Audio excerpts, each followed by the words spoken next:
នាងទាំង12ពិការភ្នែកដោយសារ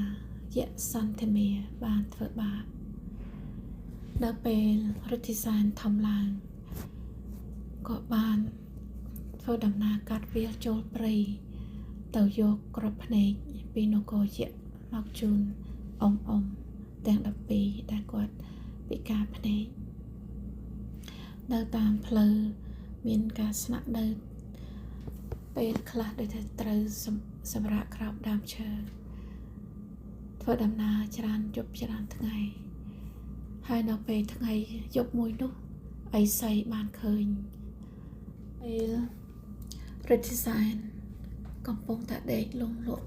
អីសីក៏បានជួយកែពាក្យពេចន៍នៅក្នុងសម្បត្តិឲ្យល្អគឺថាពេលណាជួប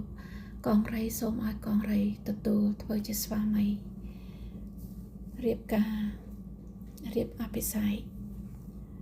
ចាលិខិតនោះក៏បានទៅដល់កងរៃហើយក៏កងរៃធ្វើតាមព្រោះអីកងរៃគិតថាជា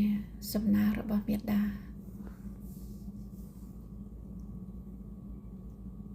ចាទៅដល់ទីនោះហើយព្រះទិសានក៏យកក្របភ្នែកនោះបានកងរៃដឹងហើយតាមដេញតាមរិទ្ធិសែនហើយនៅពេលរិទ្ធិសែនបានឃើញកងរៃហើយក៏បានបោះថង់ទឹកមួយឲ្យคล้ายទៅជាភ្នំហើយមួយទៀតคล้ายជាសមុទ្រហើយនឹងថង់មួយទៀតអាចคล้ายជាភ្លើងជ្រែកដៃបានទីបំផុតរិទ្ធិសែនក៏បានយកក្របភ្នែកមកជូនអ៊ំវិញធ្វើឲ្យអ៊ំទាំងអស់មានភ្នែកភ្លឺដូចធម្មតាមហេសីទាំង12បានចូលមករស់នៅក្នុងវាំងដូចធម្មតារិទ្ធិសែនក្លាយជាបុត្រាដ៏ឆ្លាតវៃនិងមានប្រជាប្រិយដែលបានជួយអ៊ំទាំង12ឲ្យរួចផុតពីគ្រោះថ្នាក់សូមអរគុណច្រើនមិត្តភក្តិបងប្អូនចាសូមជួបគ្នាពេលក្រោយទៀតចា thank you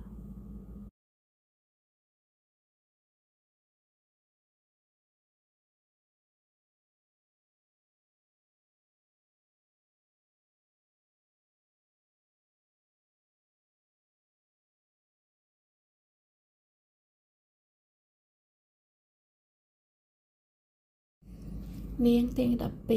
12ពិការភ្នែកដោយសារយៈសន្ធិមាបានធ្វើបាបដល់ពេលរិទ្ធិសែនធំឡើងក៏បានធ្វើដំណើរកាត់វាលចូលព្រៃទៅយកក្របភ្នែកពីនគរយៈមកជូនអ៊ំទាំង12ដែលគាត់ពិការភ្នែកនៅតាមផ្លូវមានការស្នាក់នៅពេលខ្លះដូចថាត្រូវសម្រាប់ក្រោមដើមឈើធ្វើដំណើរច្រើនយប់ច្រើនថ្ងៃហើយនៅពេលថ្ងៃយប់មួយនោះ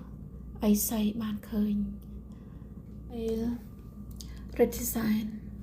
កំពុងតែដេកលងលក់អីសីក៏បានជួយកែពាក្យពេចន៍នៅក្នុងសម្បត្តិឲ្យល្អគឺថាពេលណាជួបកងរៃសូមឲ្យកងរៃទទួលធ្វើជាស្វាមីរៀបអភិសេកចាលិខិតនោះក៏បានទៅដល់កងរៃហើយក៏កងរៃធ្វើតាមព្រោះអីកងរៃគិតថាជាសំណើរបស់មេដា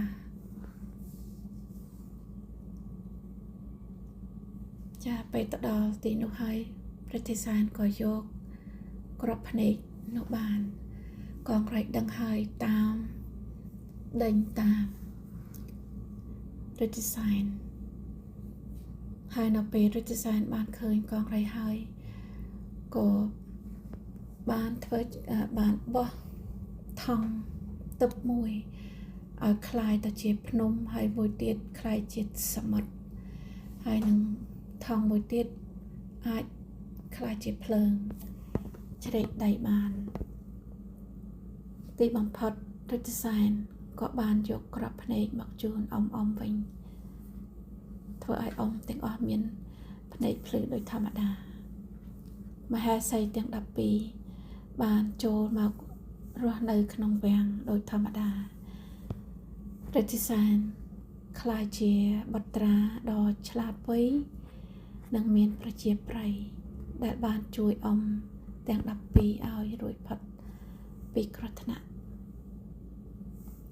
សូមអរគុណច្រើនមិត្តភក្តិបងប្អូនចាសូមជួបគ្នាពេលក្រោយទៀតចា thank you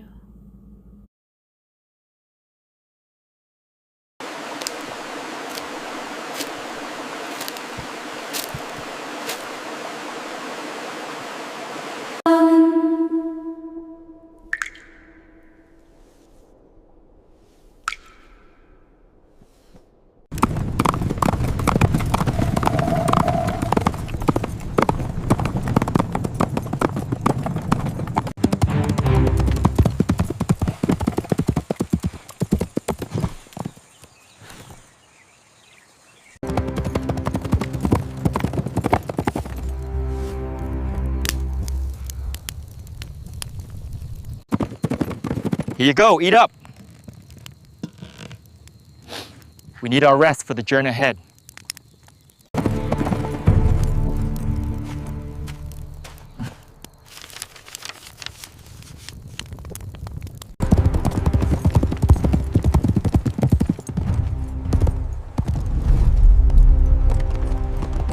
If you see this young man come to see you,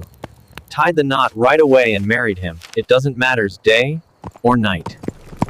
If you see this young man come to see you, tie the knot right away and marry them. It doesn't matter day or night.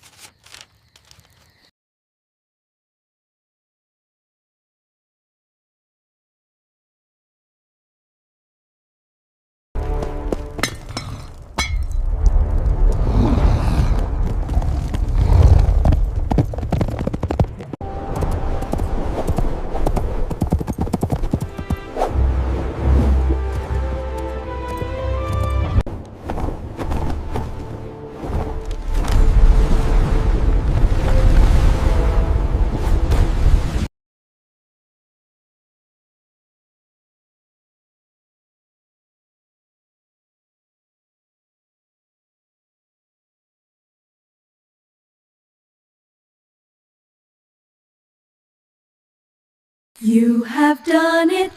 We are saved. We can see. We can finally return home.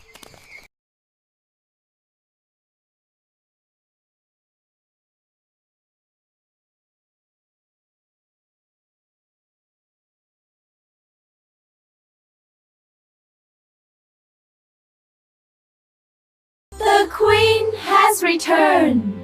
Good overcomes evil in the end.